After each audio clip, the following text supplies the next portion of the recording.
I've run hotels most of my working life. So we've got 23 rooms in-house tonight. Thank you very much, all of you. So I know all too well how brutal the hospitality industry can be.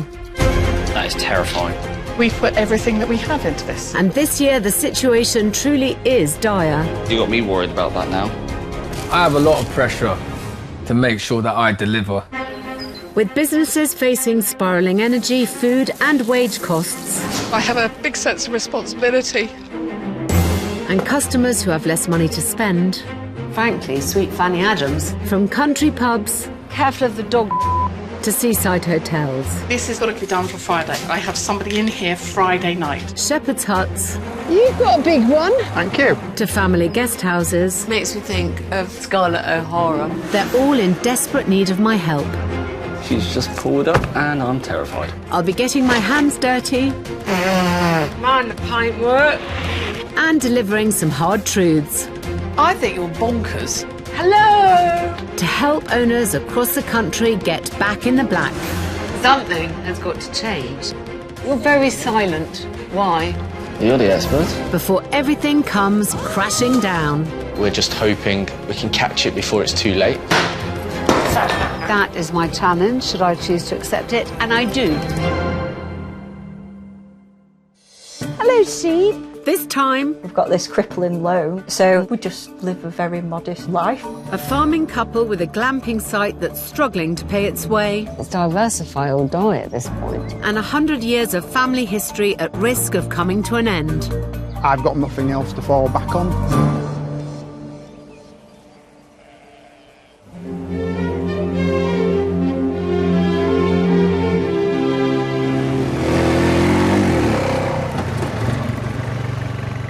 In Yorkshire, That's it. Shh. Go on. Shh. 35-year-old former chef Louise and her 48-year-old farmer husband Richard You might have to give it a push. are the tenants of the 225-acre Breaksfold farm. Good eating them, aren't they? The couple took over from Richard's father, and his family have farmed this land for over 100 years. It's almost in my DNA, it's part of me. The place and the things that we do in the place really matter to us. But with British farming facing unprecedented challenges, they struggle to make ends meet. And so 14 years ago, they were forced to diversify the sheep farm and dip their toes into the increasingly fashionable world of glamping. Hospitality is extraordinarily tiring, and farming is as well, so combine the two together, you've got two of the hardest, most intensive things paired up.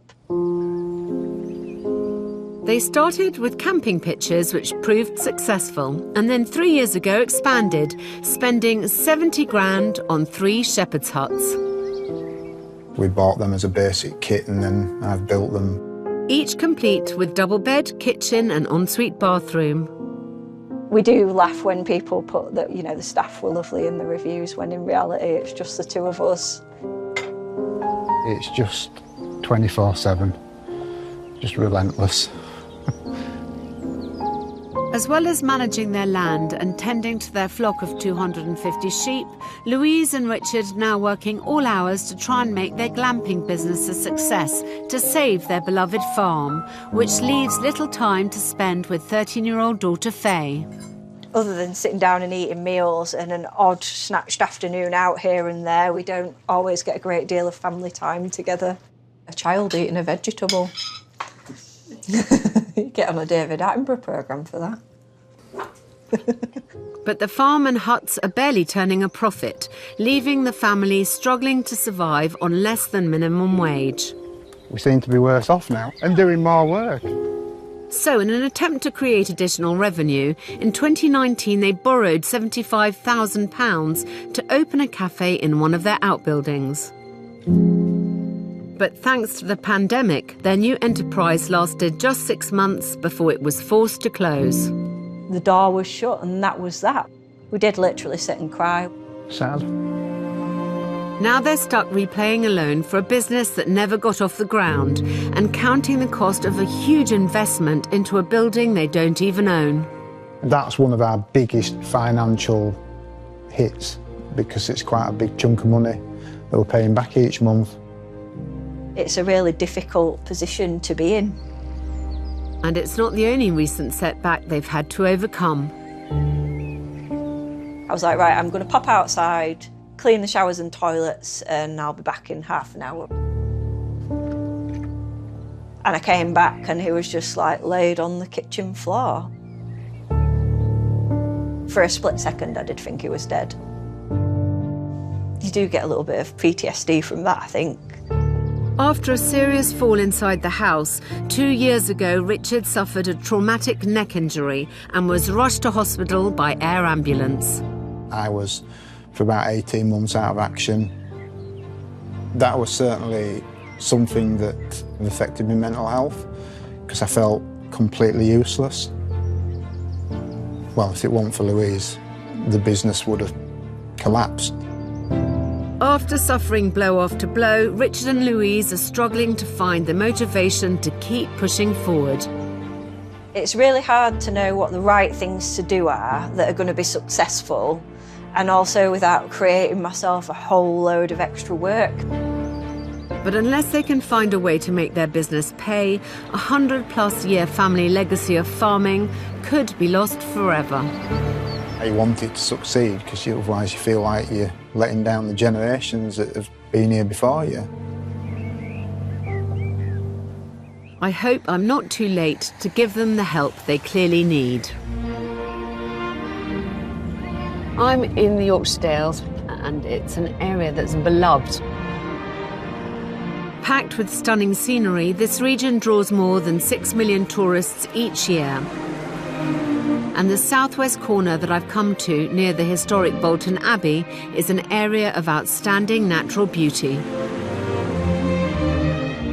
It is a real tourist hotspot, which should be good news for anyone running a hospitality business. In recent years, the popularity of glamping getaways has exploded, with almost 1,000 sites of all shapes and sizes popping up across the country, all offering the chance to enjoy the great outdoors. But with the UK glamping industry now valued in excess of £88 million, it's an extremely crowded market. Just within 20 miles of where I'm going now, there are 13 places you can glamp. So, competition is fierce. Bratesfold Farm Campsite. I must say, the signage is deeply underwhelming. Right, check in, ring bell. Hello! Hi! Louise, I'm Alex. It's lovely to meet you. So you meet every single guest who comes through? We like to meet everybody that comes through. I like to know that we've got them set up, ready for their stay. But it must take up an enormous amount of time. Yeah, it's a very large window that you really can't do anything in. OK. Well, I'm looking forward to my induction into my shepherd's hut. I'll meet you up there. With check-in open between 2 and 8 p.m, there must be a more efficient way of welcoming guests on site. But there's little question that this is a stunning location. Lovely, lovely view. I hope the huts are as impressive as their setting. There we go. Gosh, it's very pretty. Oh, thank you. So talk me through your usual check-in procedures. So I tend to show people how the hob works, the process of unlocking. Right. And then we've got the little fridge in here. Yes. And then all the crockery. And in this one, the cutlery's ended up in the wardrobe because we didn't have enough room in the cupboard. OK. And then we have a microwave up here as well. Gosh, lovely. How have you done this year? We've managed to fill all the weekends through the summer. Through the winter, it generally just quietens off.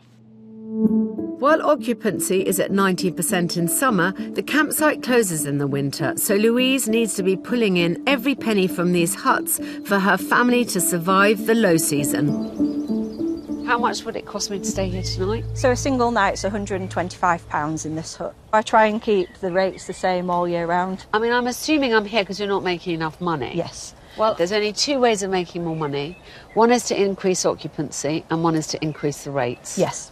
So that's what we've got to look at doing. Definitely. If you don't mind, I'll settle in and then I'll come and chat to you. Enjoy. Thank you, I shall.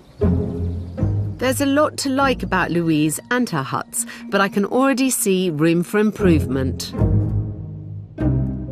I think the immediate thoughts are some of the decor isn't particularly what I would have chosen. It's just working out whether they've made the best possible use of the space. And that thought also extends to the outdoor area. I can't quite understand why there's been absolutely no provision made to protect you against an unseasonably rainy day. It's a nice extension to what, after all, is quite a small space, if you're a bit more covered over. With the farm stretching across 225 acres of this dramatic landscape, I want to meet Louise's husband Richard, whose family have been looking after this land for over a century. You've got a big one. Thank you. Are you Richard? Hello, yes, nice to meet you. So has this always been sheep, this farm? Yeah, I am 4th generation here, so, you know, we're one of the longest standing sort of family farms. You know, it is in the blood. Is that the bit that you love, the farming, then? Yeah. I mean, I've always been on the vein that, you know, why should we have to diversify? We should be able to make the farm pay. It seems to me like Louise quite enjoys the shepherd's huts. Really? No? She never says that to me. Does she not? The reason we've done what we've done is because I always looked at it as a long-term investment. Yeah. You know, in the hope that my daughter, Faye, would take over. And so there was something there to pass on. It's not an option for it to not work, you know. Yeah. We've got to make it work. I've got nothing else to fall back on. OK. I really want to help them. Like most farmers, they're incredibly resourceful and hard-working. But, you know, what the hell am I going to do? Answers on a postcard, please, and put it down quick.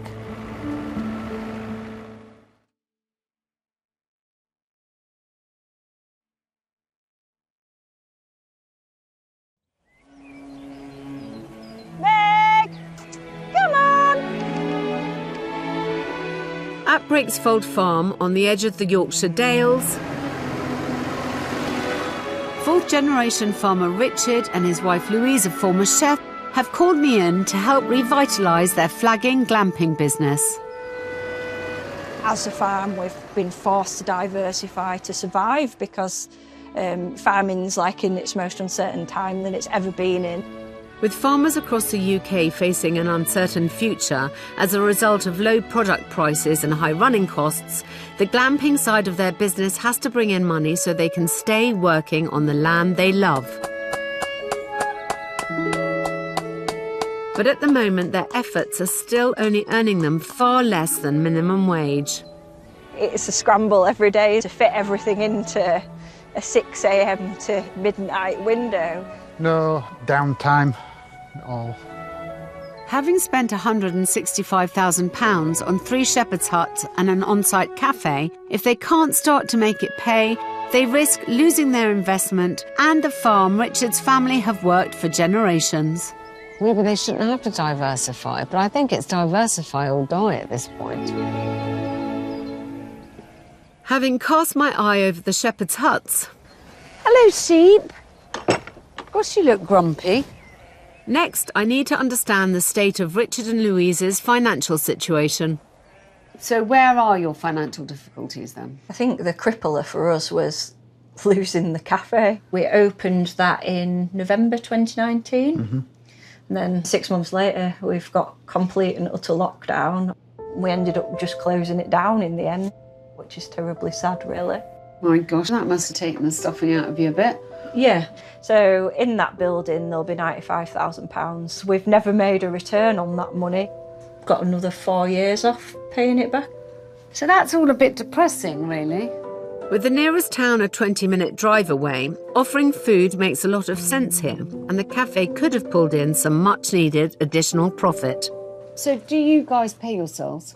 He pays me a very small wage, doesn't pay himself a wage. How do you manage? We just live a very modest life. We would like more, But obviously, we've got this crippling loan, so it's kind of out of reach at the moment. OK. Well, I do see that you've got a really nice product, and I'm sure that there's ways that we can enhance it. So that is what I'm going to be concentrating on, OK? Mm-hmm. Yeah.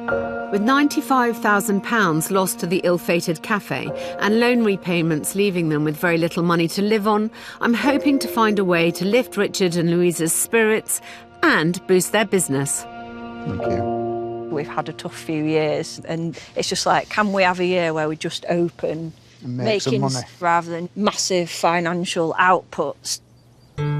With my first day here drawing to a close, I clearly need to help Richard and Louise maximise what they have on offer here and squeeze every penny out of this place. Louise said that they haven't adjusted their pricing structure, so now seems to be very much the time that it would be a good idea to do that. Then also, if I want to winterproof this a bit better, we have to think about how to look after the guests better.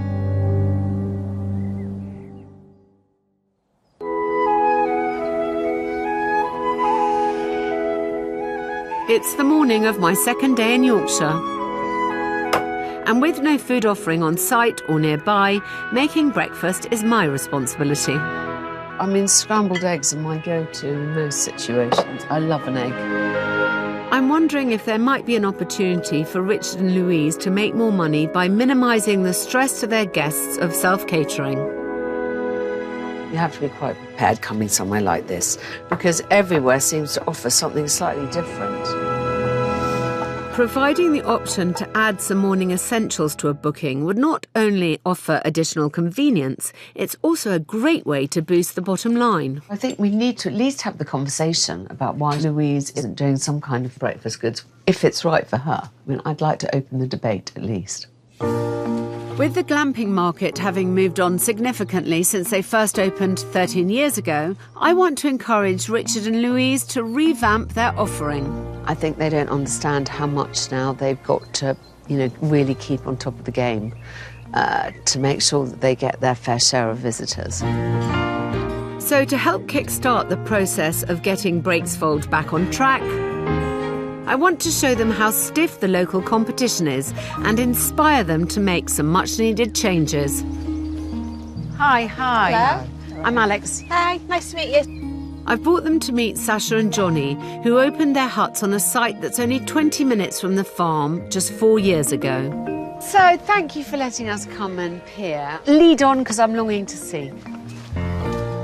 At £150 a night, they're asking 25 more than Richard and Louise, but they've implemented some clever ideas that could inspire some improvements at Breaksfold and boost the bottom line. Go in, have a look. Thank you. You're welcome. Ooh, look, they've got one of those fold-out beds. Oh, yeah. Which opens up the space quite a lot. I guess that the duvet and the pillows must be in the seating. Yeah. And then under the shelf, there's all the games, binoculars, walking maps. Adding some space-saving solutions like these would absolutely improve the experience at Richard and Louise's huts.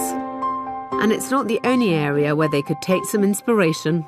Ooh, pizza. Very nice. The girls that are coming this weekend have got the pizza package. You get 2 pizzas and some marshmallows to cook on your own pizza oven. Upselling an easy-to-prepare meal on top of the price of the overnight stay is a great way to make extra money without too much additional effort. As well as selling this pizza package for £18, Sasha and Johnny also offer a simple breakfast that's included in the overnight price. What do you give as standard? So we bacon, 2 eggs, milk and orange juice. I think that's really good. Basic offering, but it Yeah. works. It's very nice. Very well thought out. It's been really generous of you to give us your time and to show us your cleverness. Back at the farm, I want to waste no time in showing Richard and Louise how I think they could enhance their huts.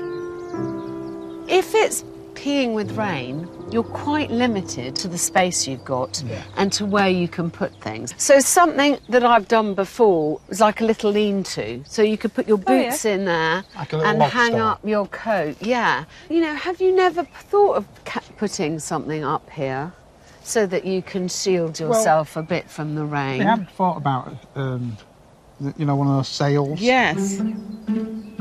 Weatherproofing this space would make the huts much more attractive through the winter and could help boost bookings in the low season. Here Could you add a little bit to make it a little bit more enclosed? I just think anything you can do to extend your season is going to be a good thing. Yeah. Inside, I want to highlight how making better use of space could enhance their customers' experience. I do think we need a little bit of storage. Where do you put stuff in a bathroom? Yeah. With the footprint of these huts so limited, anything that can be done to make them more functional and flexible is going to be beneficial. Instead of having a table like this, to give yourself a bit more floor space, you could have a lift-up table so that it gives you a bit more room for manoeuvre. Finally, with the farm and huts competing for Richard and Louise's attention, I want to free them from the responsibility of always being available for check-in and buy them some much-needed time. In an attempt to try and make your time more efficient, we could do a few little videos of you. Right, yeah. We'll get you on a QR code. You could give the QR code to your guests, and as they check in, they can be talked around the property themselves, because that means even if you're not here, you're sure that they're going to get the information. That's a good idea. Yeah? With two businesses to run side by side, having the option to greet their guests virtually should be a game changer. Just a little welcome video to show you how everything works in our huts. They don't want to be stuck here waiting for people to arrive. So instead of having to go through the same mantra every time someone arrives, regular questions we get asked are about the hob. If you do turn it on and it's locked, you simply have to hold down the padlock button there. They could possibly put all this in a short video explaining exactly to their guests. With your logs, you only need about 3 or 4 pieces. Doesn't stop them from meeting people. If you just break it up a little bit, it just helps it get going. It does free them up. Allow them their own time back. When you do it like that, it looks easy. With my second day here drawing to a close, I want to leave Richard and Louise with a clear plan for moving their business forward. As well as adding extra storage to the huts and asking them to winterproof the outdoor space, with thousands lost to their failed cafe, I want them to look at their competitors' pricing and think about putting theirs up so they can claw back some of that lost cash. You can never underestimate the difference an extra 20 quid a night is going to make. You know, that's another almost £5 a year. Yeah. And that's only over one hut. My next suggestion for upping their income is to harness Louise's cooking background as a chef and offer a homemade ready meal deal. If I had the option of just arriving and popping something in the microwave rather than having to go to the pub, I would definitely take it. Lasagna's an easy one, isn't it? Or yeah, really something easy. like that, yeah. I do also think that offering some kind of breakfast goods are not a bad thing either. Yeah, no, I think that's a good idea. I also want to create a stronger first impression when guests arrive on site. I would like very much to improve the signage. Yeah. I think that really lets you down. I'd like that to be my gift to you. Finally, I want to invite a returning guest to test if our changes meet their approval and justify the increased price. I'd love to get one of your customers back and see if they like it. I'm absolutely sure they will. What do you think? Yeah. You can't just keep on doing the same thing as you were doing 14 years ago and hope that it's going to work as well. Definitely, yeah. With my first 2 days here already done, I'm hoping my plan can help Richard and Louise rediscover the spark they've lost after so many setbacks. It's getting reinvigorated and connected back to the reason why you started doing it in the first place. Because there was a reason why we started doing it in the first place. Not only that, if they're going to continue the 100-plus year legacy on Richard's family farm, they need to turn some proper profits. They need to be hard-headed and a bit more business-like about it and actually start making a bit more money for all their efforts. Otherwise, what's the point?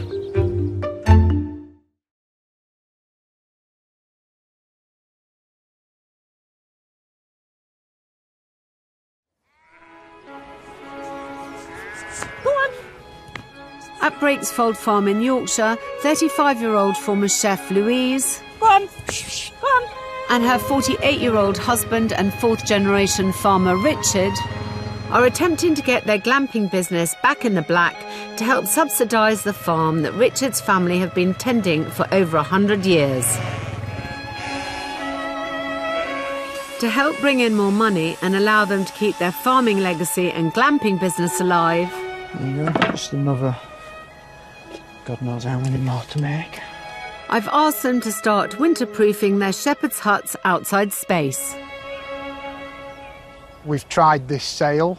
I'm not too keen on it personally. We need to come up with a bit better solution. I also want them to research their competition and look at increasing prices to speed up paying down their debts. Just add in a couple of pounds, I think, it'd be surprising how it might add up.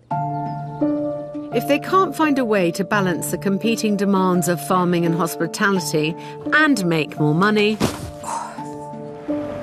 over 100 years of farming history could come to an end. It does deflate you a little bit and it's hard.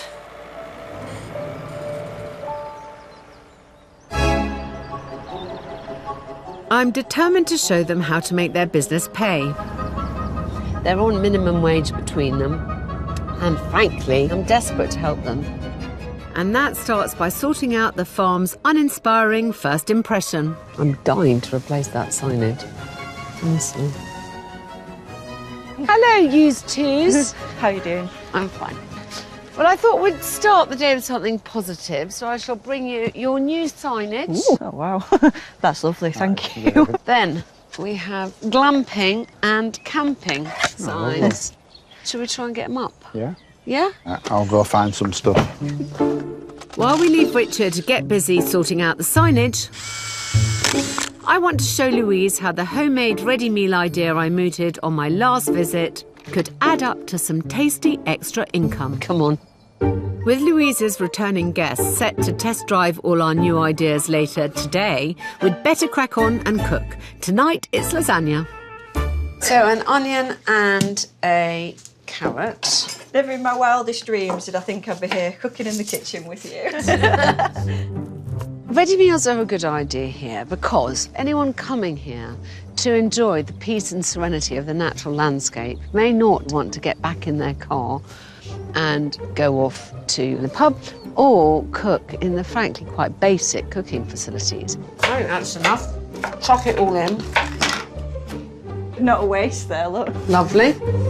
With the vegetables, meat and seasoning for a double portion totalling just £1.76, not only is this culinary concept cost-effective to produce... Right, shall we just let that simmer for a bit? Yeah.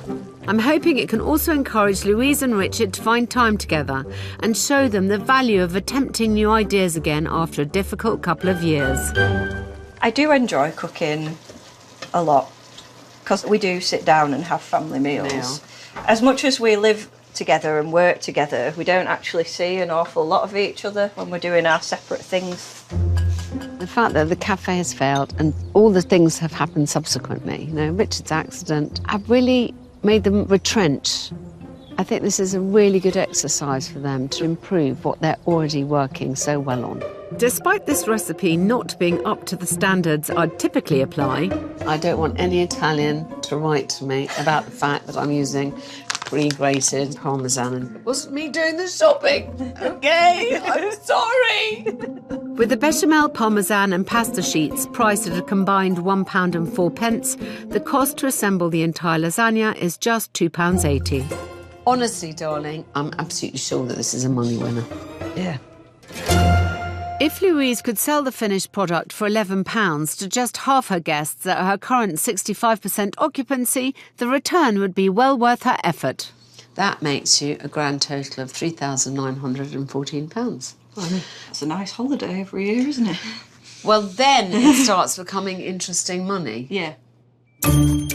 Richard has made short work of putting up the new signage. Ta-da! These look very nice indeed. Are you happy with them? Yeah, really happy with them. Next, I want to see if his handiwork has enhanced the hut's outside space. So let's go and have a look what you've done over there. And made them more attractive for guests to book all year round. I bet you hate that sail. Yep.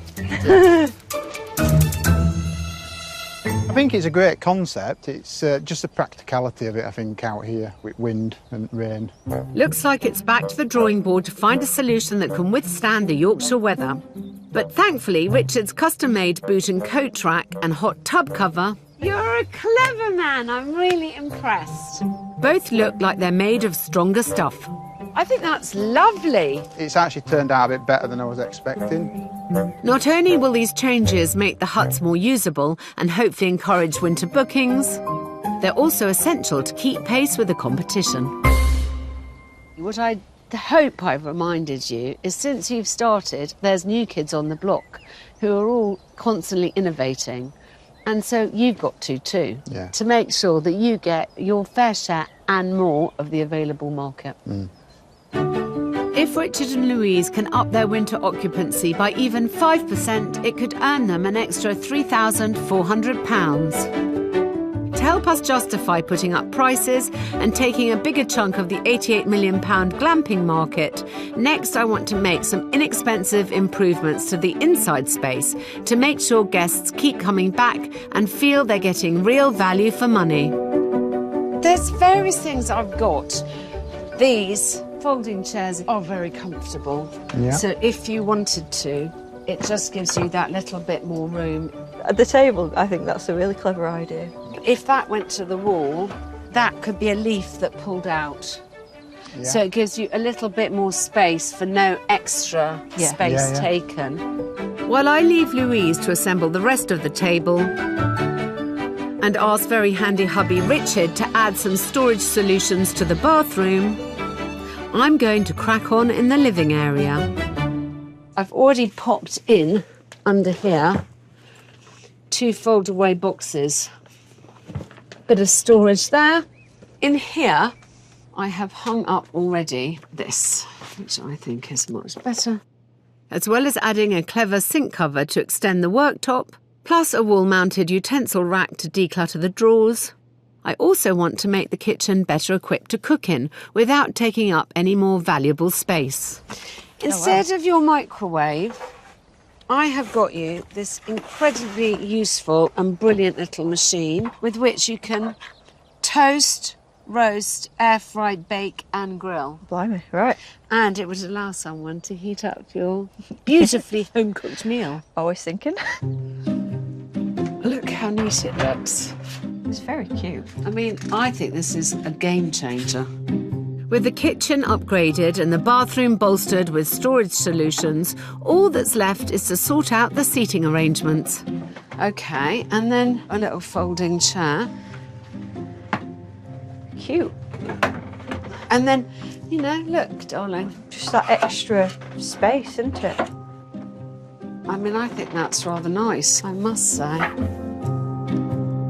Making this limited space more stylish and adaptable only cost £500 and should help justify charging more for it.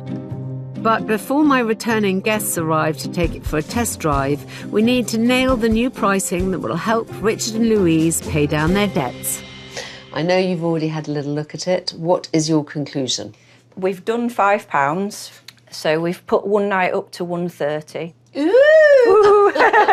But, I mean, honestly, not even a tenner. The difficulty was it pushed us above our competition. We might try and push it up again in high season. I would suggest that in high season, your one night stay has got to be closer to £150. Yeah. In July and August, we're busy with the camping, we're busy haymaking on the farm, so I've no objection to kind of really bumping that price in the summer.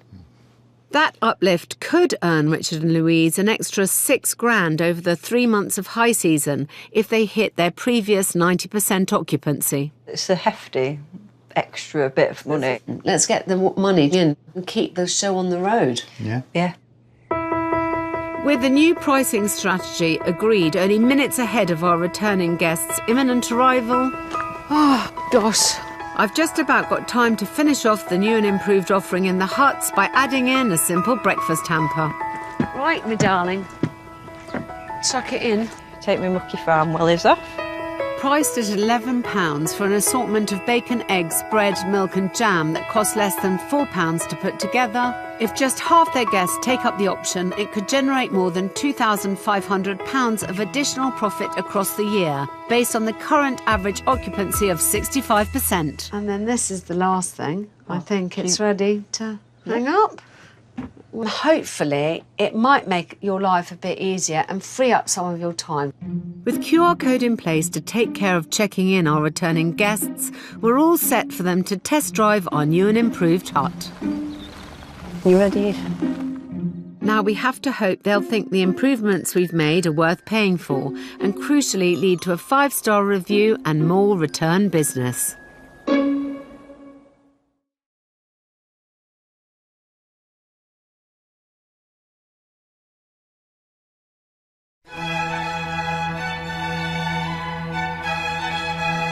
At Breaksfold Farm glamping site in Yorkshire. Ah, that's new. Yeah, If you scan the QR code and you can watch all the information.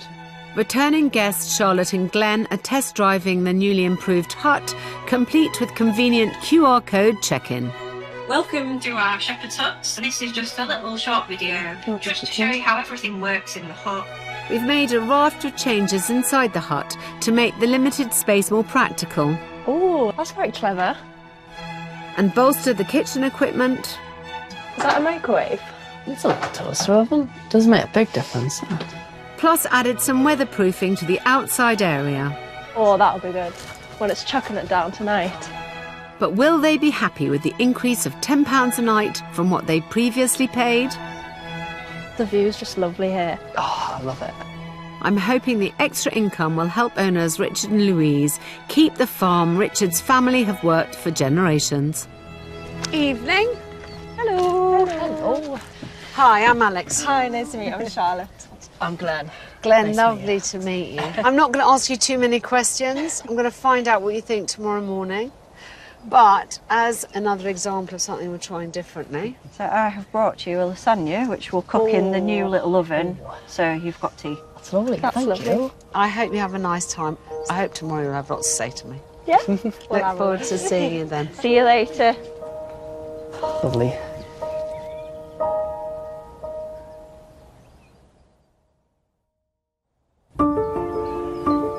It's the morning of my final day in Yorkshire. And while my guests enjoy their breakfast hamper, That's lovely, that. and Richard does his morning duties around the farm, Come on. I'm eager to see if they think the changes in the hut are worth paying a bit extra for, which could make an enormous difference to Richard and Louise's financial fortunes. Morning, morning. Hello. So I've got lots of questions for you. Did you eat the lasagna? Oh, it was lovely. Would you have paid £14? Yeah? I think we Absolutely. would have paid more. It was a massive portion. It was lovely. And a nice little new oven that we've got. Does it work well? It does work, but you burn your hand quite a few times because there's no oven glove. Ooh, There we go. that's useful feedback. Yeah. Thank you. Did you make breakfast this morning? We did, yeah. And what did you think of what was on offer? I liked it. Yeah, that was really convenient. Lovely. And a little bit more cleared, a bit of a bigger table. Bigger table made a big difference. Oh, good. Being able to pull it out, that Yeah. was great. Did the extra storage help in the bathroom space? It is nice, and the little cubes in the cupboard as well. Do you think the QR code works? I think so, yeah. I think so, because when you first arrive and when people go through things, you might not necessarily be listening. Yes, you're I just like- Take do. everything in. Oh, good. Yeah.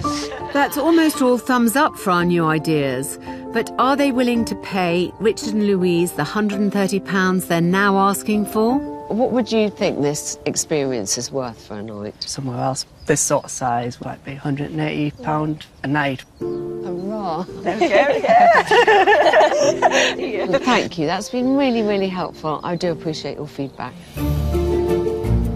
With reassurance from a former guest that the food offering was well worth it and the price of the hut could climb by as much as £55 per night, Bye, darling. Bye. Thank you. this business should start making more money and help Richard and Louise secure their family's future. I'm so pleased because what this has done is set Louise and Richard on the path to another generation at the farm. But before I go, I want to leave them with a parting gift that could make a huge impact on their winter occupancy. I've reached into my little black book to secure the services of travel influencer Danielle, whose videos reach as many as 16 million viewers each month. With the glamping market increasingly popular with 20 and 30-somethings seeking luxury and nature, social media marketing like this is invaluable to reach potential customers. Danielle, this is Louise. This is Richard. They're the owners of the farm. Nice to meet you too. Danielle has got amazing powers and hopefully is going to help us get some business for the winter. I've made a little voiceover style video that you can have a look through. Let's have a look. If you're looking for a peaceful countryside escape that feels miles away from everything, this is Breakfolds Farm, right on the edge of the Yorkshire Dales. And honestly, it's got everything you could possibly need. A full-size double bed, a perfectly kitted out kitchen with a mini oven, grill, hob and fridge. Save this spot for your next glamping trip. Oh my God, darling, that's amazing. I mean, really well done.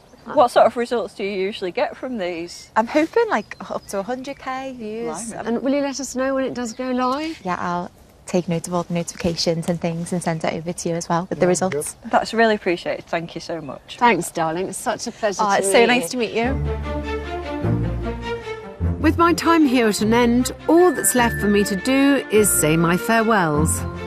I really like what you're doing here, and you're so nice, both of you. You know, you deserve to do well.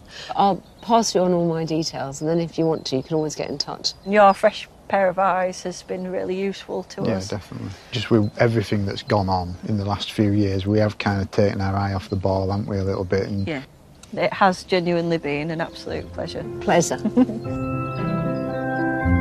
On my first visit here, Richard and Louise were stuck in a rut after enduring the double blow of the cafe closure and Richard's accident. With £95,000 of debt to repay, 100 years of history on the family farm were at risk of coming to an end. This clearly quite go-getting couple were really derailed by two quite dramatic incidents, and it's really sent them off track.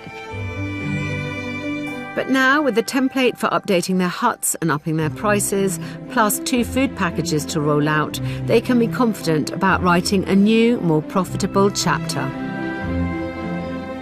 I'm hoping that this process has encouraged them to draw a line under it and to move on bravely facing the future. We really do care about what we do here, because there aren't many people that can say their family have been in one place for all that time.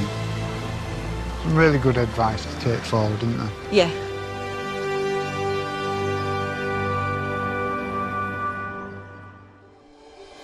So a bit of time has now passed since Alex visited us. We have put covers over all the hot tubs for all the huts. It has generally been well received because the weather has turned. We've improved the storage in all 3 huts, and we have had returning guests who've said that that was better. We bought some pizza ovens, which guests will be able to hire from us, and potentially we'll be able to upsell a pizza making kit. And we did get a couple of bookings from Danielle's video. So far so good, isn't it really? Thank you. Yeah, thank you.